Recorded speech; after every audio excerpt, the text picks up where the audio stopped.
वहां से शुरू हुआ गुरु पूर्णिमा।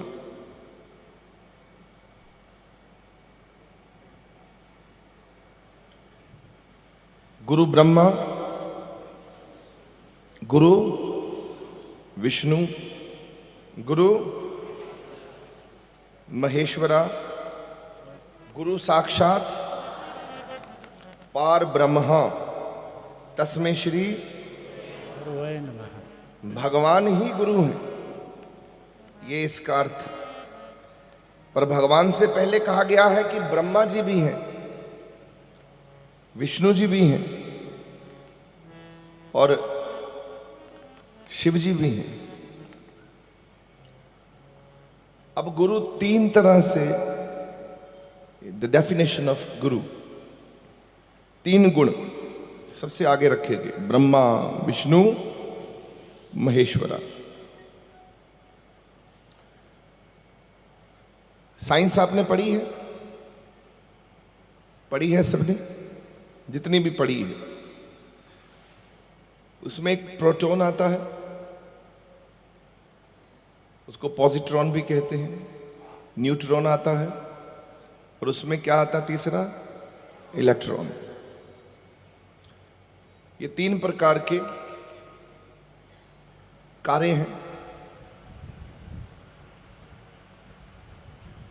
प्रोटॉन निर्माण करता है, ये पंखा बंद करो,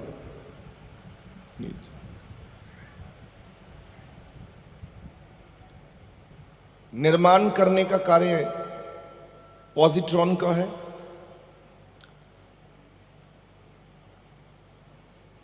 नेगेटिव ऊर्जा का कार्य इलेक्ट्रॉन का है। और न्यूट्रॉन का कार्य क्या है? बैलेंस करना, बैलेंस।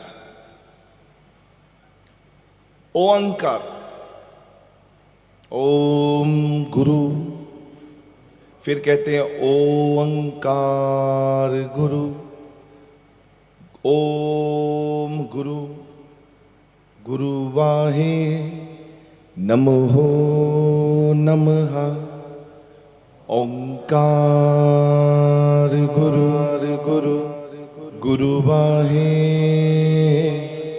नमो नमः। ओ, ओम, पूरे समूचे विश्व में ये जो ओम शब्द है, ओम, ये भी तीन शब्दों से बना है। ओम, मैं जो बोला आपको समझ आया? ओम, ओ मा। ओंकार भी तीन शब्दों से बना है। उ आ मा। उकार, अकार, मकार। अब गुरु को तीनों गुणों का मालिक कहा गया है। गुरु ही निर्माण करता है, गुरु ही पॉजिट्रॉन है, प्रोटॉन, गुरु ही इलेक्ट्रॉन है और गुरु ही न्यूट्रॉन है। ब्रह्मा, गुरु ब्रह्मा, गुरु विष्णु, गुरु महेश्वरा। गुरु ही जन्म देता है, निर्माण करता है, गुरु ही पालना करता है, लालना करता है। ऐसी लाल तुझ बिन कौन करे। लालना पालना भी गुरु करता है, बैलेंस ऑफ द लाइफ। आपको रोटी देने का काम भी गुरु करता है, जीवन देने का काम भी गुरु करता है, और फिर मां माने विलय करने का, मृत्यु देने का काम भी गुरु करता है। मौत भी सिखाता है, कैसे जीना है, कैसे मरना है और कैसे रहना है, तीनों। इसलिए गुरु को तीनों गुण दिए गए। ब्रह्मा भी कहा गया है, विष्णु जी भी कहा गया है और महेश्वरा भी कहा गया है।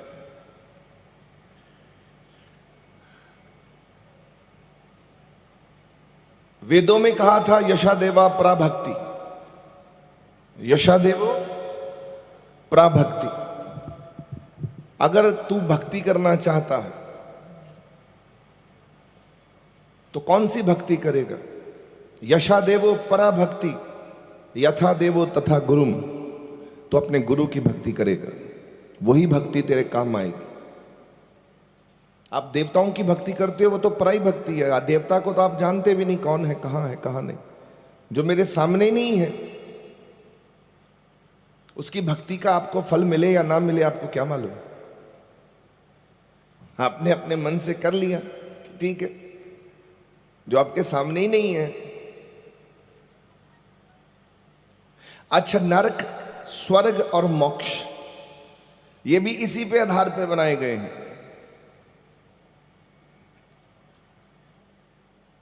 किसी ने मेरे से पूछा था,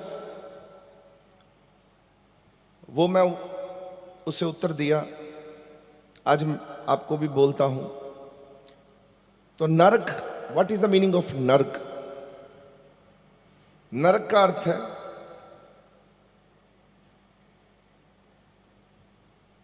हमारे जीवन में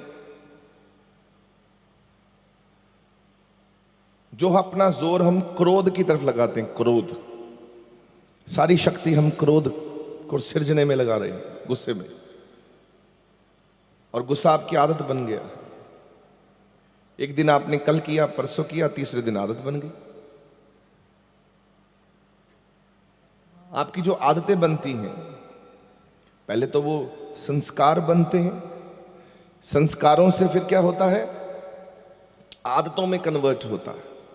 आप जो इस समय कर रहे हो, जो आपको आदत है, आप बोलते हो भागने की, आपको बैठने की, आपको बात करने की, आपको, ये सारी आदतें आपकी कहां से सीखी हैं? ये पुरानी हैं, पिछले जन्मों की। आपने पिछले जन्मों में जो भी आपने अपने संस्कार कमाए, इस जन्म में वो आदतें पड़ी, और उन आदतों के कारण आप लोग आप चल रहे हो। आपका आदत है, आपके कंट्रोल में है। आप बोलो नहीं, गुस्सा तो मेरे कंट्रोल में नहीं है। तो किसके कंट्रोल में है?